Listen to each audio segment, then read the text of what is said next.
रेखा ही भाग्याची, रेखा ही भाग्याची, रेखा ही भाग्याची, रेखा ही भाग्याची.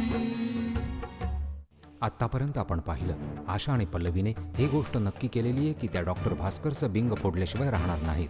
दोघे मॅटर्निटी होममध्ये जातात, जिथे डॉक्टर भास्करच्या एका खास नर्सशी आशाचं बोलणं होतं. आशा आणि पल्लवी सगळ्या बोलण्याचं व्हिडिओ रेकॉर्डिंग करताय. सोनोग्राफी रूममध्ये आशाचे हे सत्य लक्षात येतं की कम्प्युटरवर सोनोग्राफीची सीडी दाखवून गावकऱ्यांना मूर्ख बनवलं जात आहे. सोनोग्राफी झाल्यावर डॉक्टर आशाला त्याच्या कोडवर्डमध्ये सांगतो की तिच्या पोटामध्ये वाढणारं बाळ मुलगी आहे. आता पुढे. नमस्कार. नमस्कार. अरे तुम्ही अशा अचानक? नमस्कार जानकीताई, आम्हाला भाईजींना आत्ताच भेटायचंय. असं झालंय तरी काय? खरं तर त्यांना भेटायचंय. भाई घरी नाही आहेत का? नाही नाही, घरीच आहेत. तुम्ही दोघी बसा, मी लगेच बोलावून आणते. हो हो प्लीज, लवकर बोलवा. हा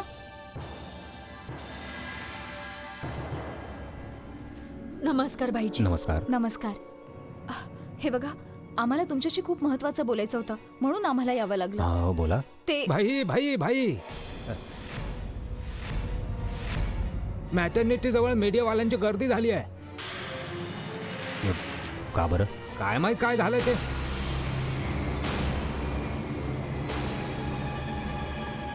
तू एक काम कर, मॅटर्निटी होमवर जा. हा ठीक आहे भाई. तीच बातमी सांगायला आम्ही इथे आलो आहोत भाईजी. ऍक्च्युली मॅटर्निटी होम मध्ये जो डॉक्टर आहे, खरं तर तो डॉक्टर नाहीच आहे.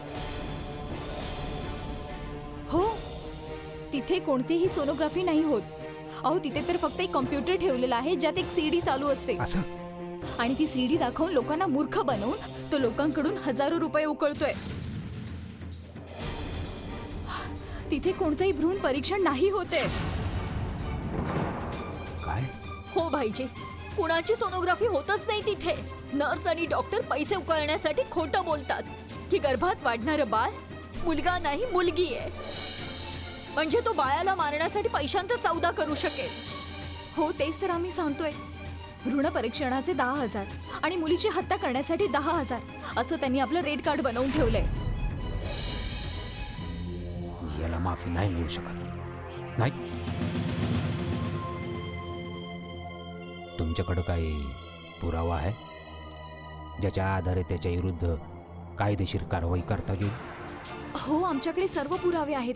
आम्ही त्या डॉक्टरांचं सगळं बोलणं, त्याची सगळी कृती रेकॉर्ड करून ठेवलंय. शिवाय तिथे सोनोग्राफीचं रेकॉर्डिंग आहे ना, आम्ही तेही व्हिडिओ रेकॉर्ड करून ठेवलंय. पोलिसांकडे हे सगळे पुरावे पोहोचलेच असतील आणि पोलिसांनी कारवाई सुद्धा सुरू केली असेल.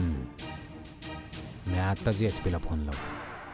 अहो, ते सगळे पुरावे पोलिसांकडे पोहोचलेच असतील आणि पोलीस तिथे त्यांच्या विरुद्ध नक्की काहीतरी कारवाई करत असतील. आम्ही मीडियालाही इन्फॉर्म केलं होतं.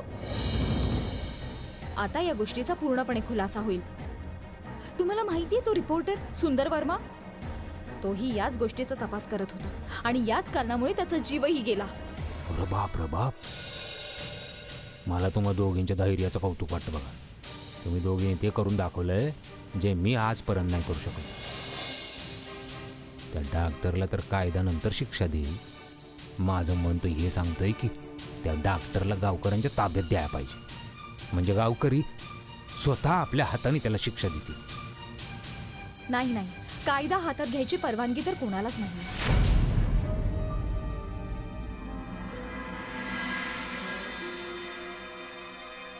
हॅलो एसीपी साहेब, नमस्कार. माझ्या गावात एक नवीन प्रकरण समोर आलंय. माझी इच्छा आहे का त्या गुन्हेगाराची तुम्ही नरमाईने वागू नये असं, म्हणजे तुम्हाला पण खबर लागली आहे ते. भले शाबास. तुम्ही बघितलं नाही एस पी साहेब, तुम्ही ऑफिसरना या सूचना तर देऊ शकता ना का तो गुन्हेगार कायद्याच्या तावडीतून मुळीच सुटता कामा नये. आणि एस पी साहेब, जरा वेळ असेल तर तुम्ही पण इकडे या प्लीज. ठीक आहे, इथंच भेटूया.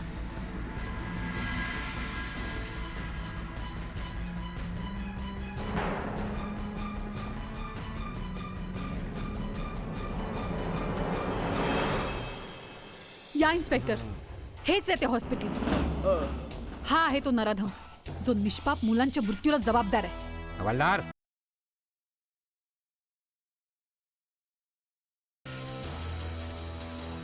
कोणी नालायक निष्पाप मुलांचा मारेकरी. अरे डॉक्टरच्या नावाला तू डाग आहेस. तुझ्या विरुद्ध अशी चार्जशीट तयार करेन ना की तुझा बापही नाही वाचवू शकणार तुला, समजलास? फाशी झाली पाहिजे, पण काय करणार, आपल्या कायद्यामध्ये असं कोणतं प्रावधान नाहीच आहे.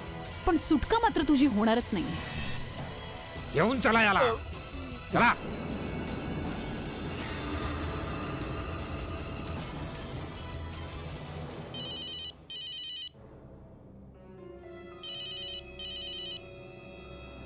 जय हिंद सर, आपलं मिशन सफल झालंय पूर्णपणे. बातमी खरी आहे, इथे मॅटर्निटी निष्पाप मुलांना.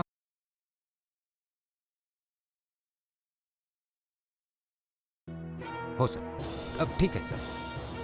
हो सर, मी जाता जाता भाईना सुद्धा भेटेन. Okay sir.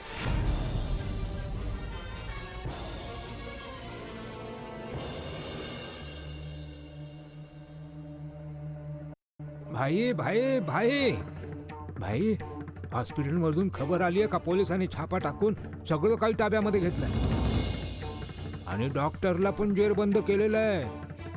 आणि मीडियावाल्यांनी तर ह्या गोष्टीचा मुद्दाच बनवलाय. आणि हवेलीच्या बाहेर पण गावकऱ्यांची गर्दी जमा आहे. त्या डॉक्टरच्या विरुद्ध घोषणा देत आहेत सगळे घोषणा. गावकऱ्यांचा आक्रोश मी समजू शकतो. या डॉक्टरने काय माहित किती वंशांचे दिवे इजून टाकले. मी एसपीशी बोललोय, पण आता तो इन्स्पेक्टर त्या डॉक्टरला घेऊन हवेलीवर नको यायला, त्याला थांबवायला लागेल.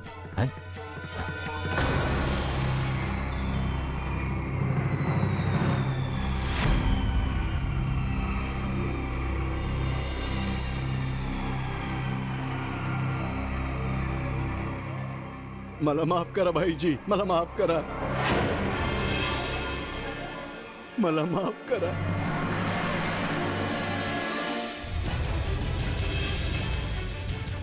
मला माफ करा, मला माफ करा भाईजी, भाईजी मला माफ करा.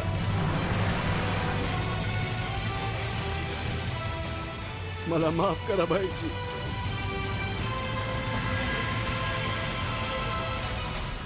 मला माफ करा भाईजी, मला माफ करा.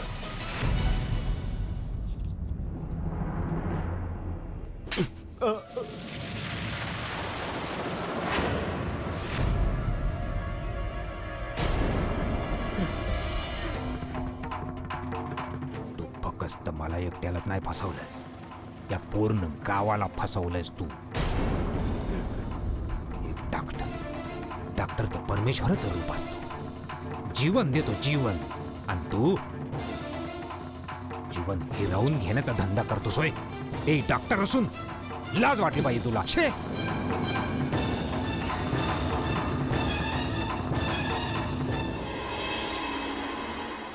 पल्लवी, इथे मीडिया आहे. तो इथे नाही थांबता कामा, कारण तुझं पोटही दिसायला लागलंय. जा पटकन इथून जा. हो मम्मी, मला नव्हतं माहीत की मीडियावाले इथे येतील. मी लगेच इथून निघते, ठीक आहे? हा, जा.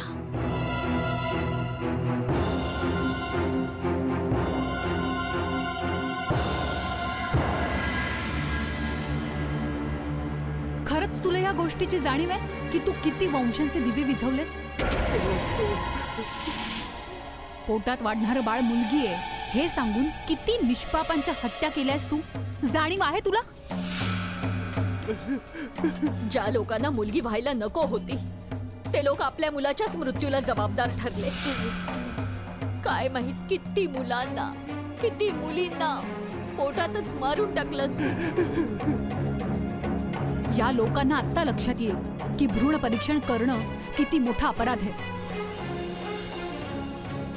असं करून डॉक्टरांना खोटं बोलण्याची तुम्ही संधी देता आणि आपल्याच बाळाचा जीव गमावून बसता.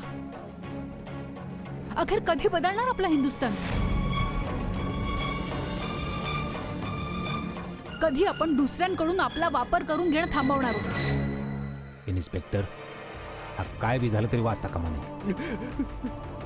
तर कोणाला पण माहित नव्हतं की याने डॉक्टरचं नाटक करून किती बाळांना मारलंय.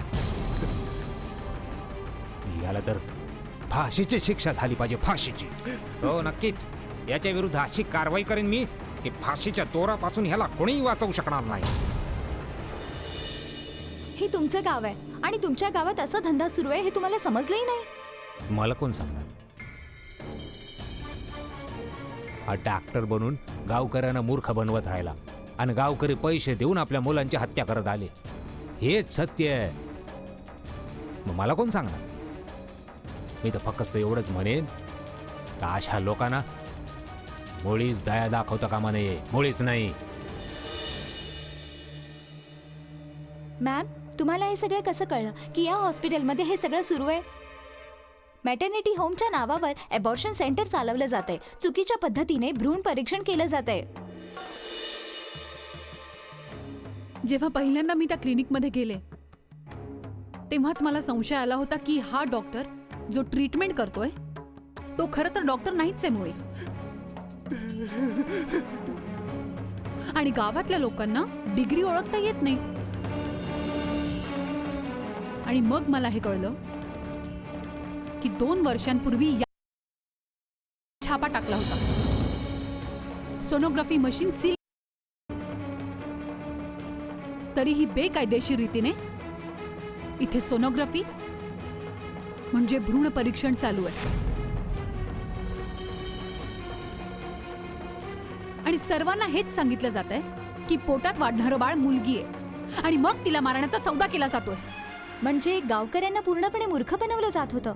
कोणतंही मशीन नाहीये, हा खरं डॉक्टरच नाहीये आणि गर्भलिंग निदानाचं नाटक. हो, खरं तर ते सोनोग्राफी मशीन नव्हतंच मुळे. तो तर एक कम्प्युटर सेट होता ज्यात सोनोग्राफीची सीडी चालवली जायची. खरं तर कुठल्याच स्त्रीची सोनोग्राफी होतच नव्हती. पण या गावकऱ्यांना हे समजलंच नाही की त्यांची किती मोठी फसवणूक केली जाते.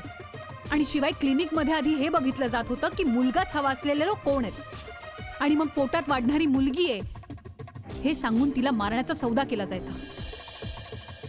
खरं तर या तथाकथित डॉक्टरला किंवा नर्सला कोणाला हे माहितीच नसायचं की पोटात वाढणारा गर्भ मुलगा आहे की मुलगी. गर्भात वाढणाऱ्या बाळाला हे लोक पैसे घेऊन मारून टाकायचे.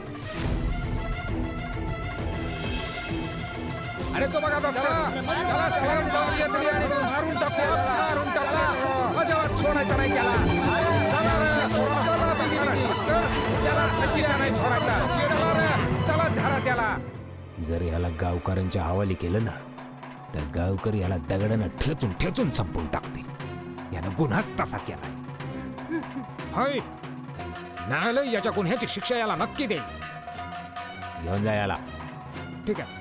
अरे सर, तुम्हाला याविषयी काय बोलायचंय? ही माणुसकीला काळीमा फासणारी घटना आहे बघा. अरे लोकांना हे का नाही समजत का गर्भामध्ये मुलीची हत्या करणं किती मोठा गुन्हा आहे. अशाने तर धरतीचा विनाश होऊन जाईल. अरे जर जन्नीच नाही राहिली तर जीवन कसलं? अहो बाईच गृहिणी असते, अहो बाईच जन्नी असते, या संसाराची रचना करती असते. आणि जर बाईच नाही राहिली तर काय पण नाही, काय पण नाही.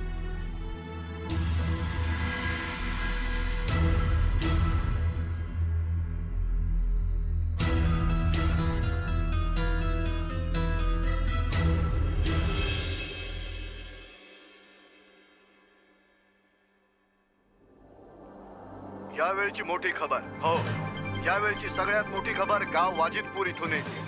तिथे योजनाबद्ध चालवण्यात येणार एक रॅकेट उघडकीस आलेलं आहे.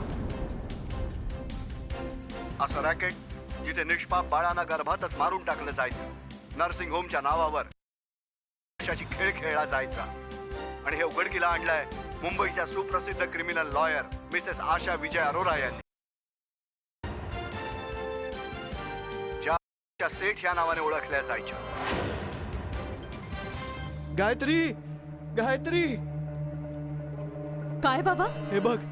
मुंबईच्या सुप्रसिद्ध वकील मिसेस आशा विजय अरोरा गेल्या काही दिवसांपासून या गावात राहत आहेत. त्यांना कुठून तरी सुगावा लागला की या गावात निष्पाप मुलांना गर्भात मारून टाकलं जात आहे. आणि विशेष महत्वाची गोष्ट, काही दिवसांपूर्वी सुंदर नावाच्या पत्रकाराची हत्या या गावात झाली. तेच कारण होतं की मिसेस आशा विजय अरोरा या गावात आल्या आणि केसचा तपास सुरू केला. चला आता ऐकूया त्या काय म्हणतायत. मिसेस आशा विजय अरोरा. रेखा ही भाग्याची.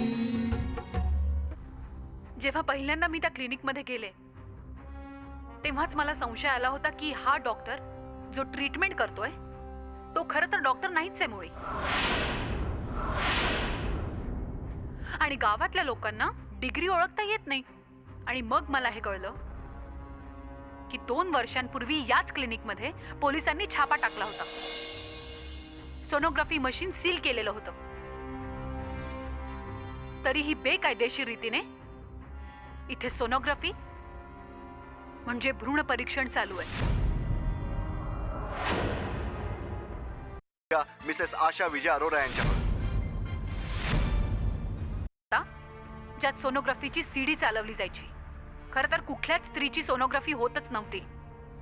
पण या गावकऱ्यांना हे समजलंच नाही की त्यांची किती मोठी फसवणूक केली जाते. आणि शिवाय क्लिनिकमध्ये आधी हे बघितलं जात होतं की मुलगाच हवा असलेले लोक कोण आहेत. आणि मग पोटात वाढणारी मुलगी आहे हे सांगून तिला मारण्याचा सौदा केला जायचा. खरं तर या माहितीच नसायचं की पोटात वाढणारं बाळ मुलगी आहे की मुलगा. होत्या मिसेस आशा विजय अरोरा, मुंबईच्या सुप्रसिद्ध ॲडव्होकेट, ज्या पूर्वी शहरात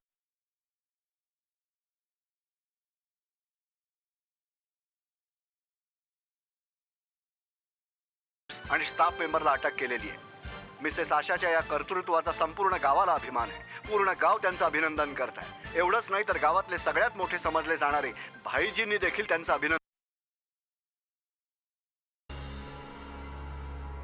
बघितलं बाबा, मी म्हटलं होतं ना, या मुलीच्या आजूबाजूला असं काही चाललं असेल तर गप्प नाही करणार. मी हिचा स्वभाव चांगलाच ओळखून आहे. पण हे सगळं करायला गेलीये का अशा गावाला?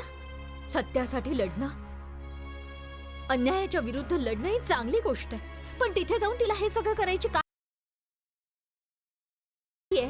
की तिला साथ देणारं तिथे कुणीही नाहीये.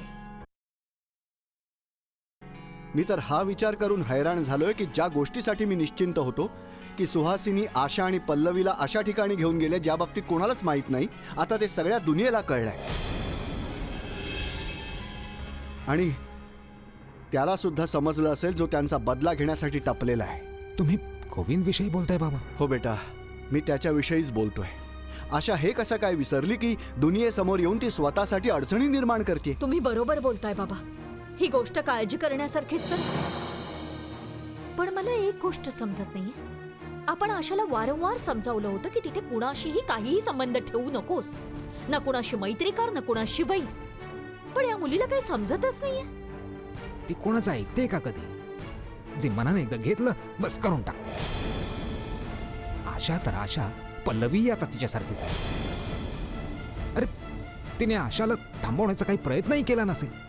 बघितलंस गायत्री, बघितलंस तू? आता माझ्या लक्षात आलंय की आशा या सगळ्या भानगडीत पडली होती ज्याच्या ती पल्लवी बाबत सांगू शकली नाही, फोनही करू शकली नाही. आता तुम्ही सांगा बाबा काय करायचं. मला काही कळत नाहीये. तुम्हीच सांगा की काय करायचंय. या मुलीने तर स्वतःवरती संकट ओढवून घेतलंय. बाबा काय माहित तिचं हे वागणं कधी बदलणार आहे.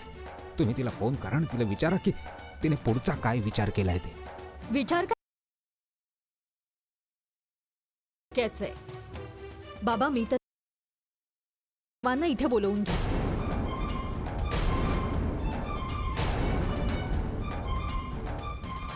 ठीक आहे बेटा, मी त्यांच्याशी नक्की बोलेन.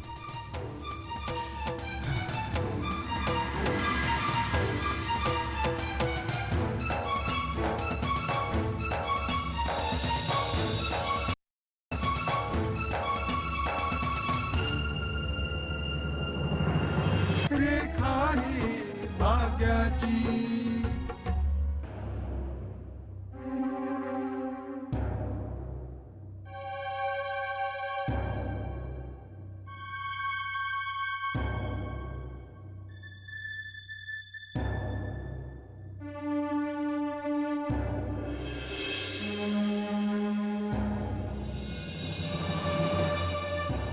अगं तुम्हा दोघींना हे इतकं सगळं करायची काय गरज होती. मला काही सांगितलंही नाही आणि काय माहित काय काय रेकॉर्ड करून आलात.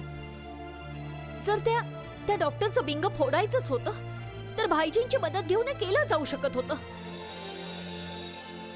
पण तुम्ही दोघींनी तर काय माहित काय काय तमाशा उभा केलात तिथे. ते पोलीस, तो मीडिया. मम्मी, जितक्या शांतपणे अशा प्रकरणांवर कारवाई केली जाते, मग तितक्याच शांतपणे अशी प्रकरणं दाबून टाकली जातात, गुंडाळून ठेवली जातात. म्हणून मीडियाला इन्व्हॉल्व करणं खूप गरजेचं होतं. तुम्ही दोघी जणी एक गोष्ट विसरताय. आपण इथे एका खास उद्देशाने आलो आहोत, मीडियाच्या समोर सादर व्हायला नाही. मला माहितीये मम्मी, पण तुम्ही पाहिलत ना, परत येताना गावकरी किती खुश होते, आपलं अभिनंदन करत होते. मला कोणत्याही अभिनंदनाची गरज नाहीये. जाऊ दे ना मम्मी.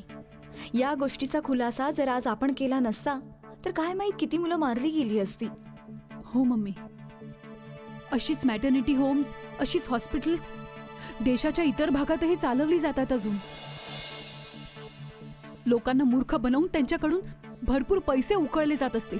हो मम्मी, या प्रकरणानंतर त्या लोकांचेही डोळे उघडले असतीलच जे मुलांच्या अपेक्षेने मुलींना या जगात येऊच नाही देत. हो बेटा, पण मला काय माहित होतं की भाईजींच्या हवेलीमध्ये पोलीस आणि मीडियावाले सुद्धा असतील. जर मीडियाची नजर पल्लवीवर पडली असती तर मग. जाऊ द्या ना मम्मी, जे व्हायचं होतं ते तर झालं ना.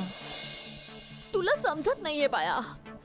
मला तर या गोष्टीची काळजी वाटते की मी इथे आशाला आराम करायचा असं सांगून घेऊन आले होते आणि त्या लोकांनी जर आशाला इकडे तिकडे असं पळताना पाहिलं तर. जाऊ द्या ना मम्मी, मीडियाच्या समोर तर मला स्वतःला वाचवायचं होतं ना. बरं झालं त्यावेळी मी तिथून निघून गेले. हो पल्लवी, पण जेव्हा मी तिथे मीडियावाल्यांची गर्दी पाहिली तेव्हा मला भीती वाटायला लागली की ते मीडियावाले तुझ्याकडे आले तर काय होईल. आणखी एक गोष्ट. कोणती मम्मी? मला तर हा विचार करून चिंता वाटतेय की न्यूज चॅनलवर सगळे आशाला बघतील, तिला इकडे तिकडे धावपळ करताना पाहतील. त्या सगळ्यांच्या डोक्यात एक गोष्ट येईल की जर आशा इथे आहे तर पल्लवी कुठे आहे.